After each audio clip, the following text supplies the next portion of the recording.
Hello, everyone. Just a little impromptu live to see if I've done this correctly or not. If you can hear me or see me, then please let me know. Excuse the mess behind me. I am in the process of trying to tidy up my den, but I have to pace myself and do it a little bit at a time. Hello, Diana. Can you hear me and see me okay, darling, please? If you could let me know, I'd be very grateful. Thank you, Diana. How are you?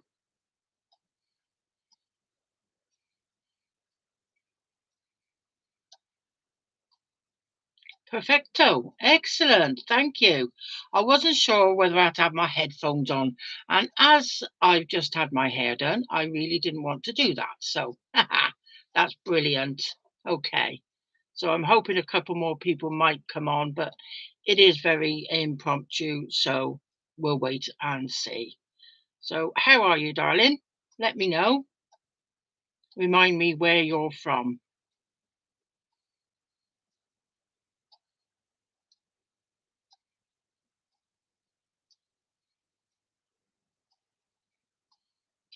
Just waiting to see your answer. And anybody else tuning in.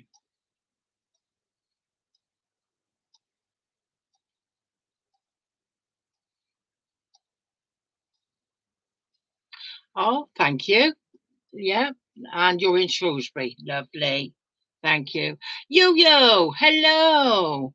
In the middle of doing dinner. Sorry I can't join you. Hope you're doing well.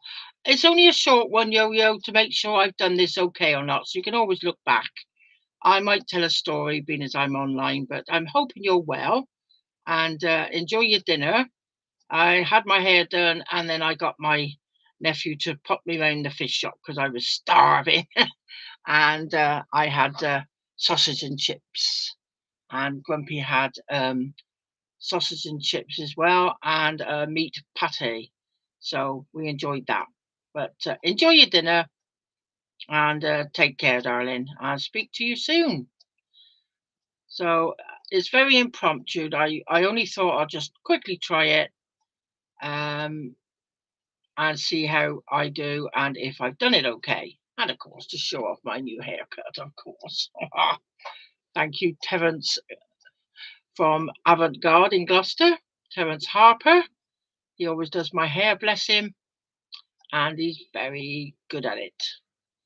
Um, thank you, Diana.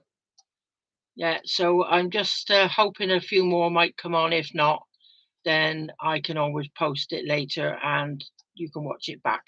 It's Saturday evening, 6:15, and I'm out in my den, my lovely pigsty den, as you can see. But for anybody that's just come on late um, or after I've already said, I am in the process of tidying it up because it's going to be my new sanctuary where I do my readings from. Because sadly, Tony can't drive anymore. Um, he's got some health issues, so I can't go out to people's houses anymore. And I'm hoping they will come to me, unless somebody can pick me up and take me to their house if it's local. I don't know yet. I don't know yet. Anyway, um, what I was going to do was tell a little story, um, just the one, just to start me off. People can watch it back. This is one that I remember. It's at Bravel's Castle in is it Ledbury or Lydney? I always get those two mixed up. I'm so sorry. But this is where we stayed the night for a paranormal investigation. Now we had a look round and the place is absolutely amazing but very, very spooky. And I was in the oubliette room with a friend of mine, and there was bunk beds in there and a couple of single beds. The oubliette, if you don't know, is French for to forget, And basically there was like a trap door in the floor, and you open it up and they turned the light on and you could see the depth of this hole in the floor, in like it looked like you were going very deep into a well. But this is where they would throw people down, prisoners down, and forget about them. If you were at the very bottom, that is very sad, because everybody else that come down afterwards would crush you even more. But I suppose when you got hungry enough, you could eat parts of them. I don't know.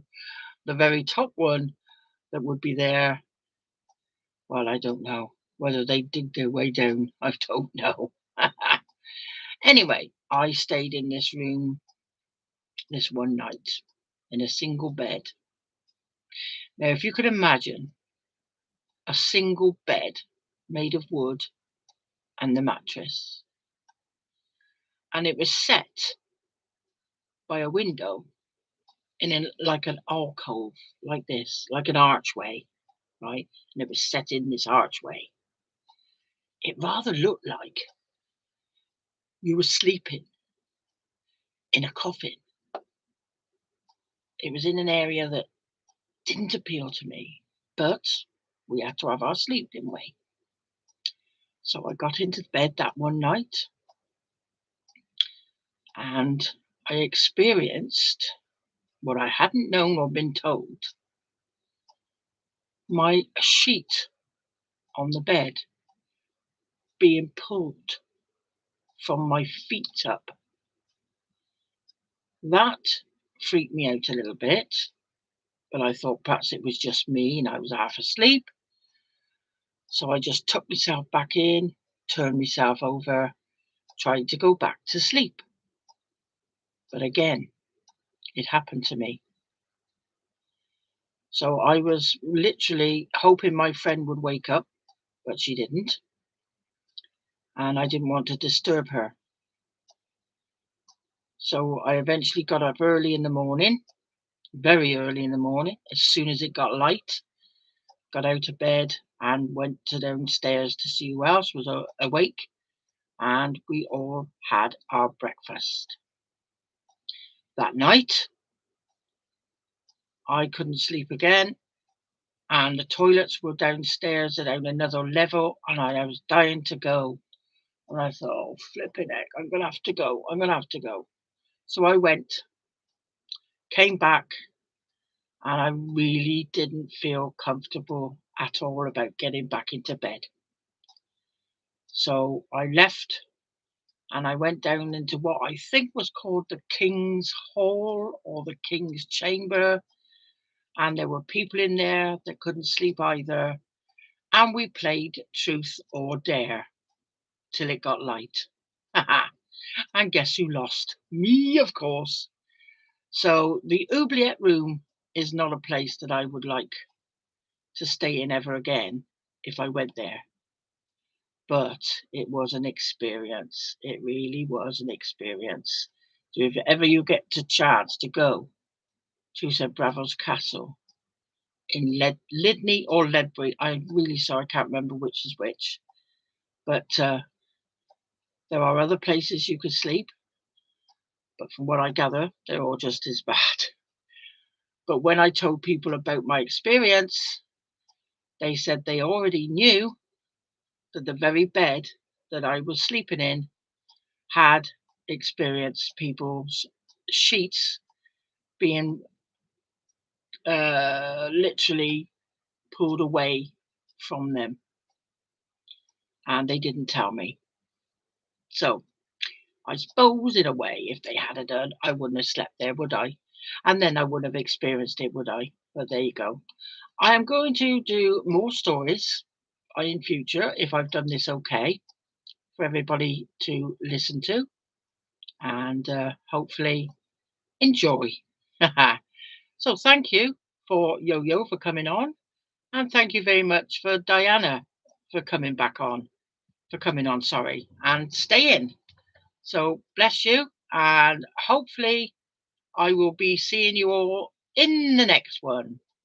Bye bye for now, and thank you. Bye bye.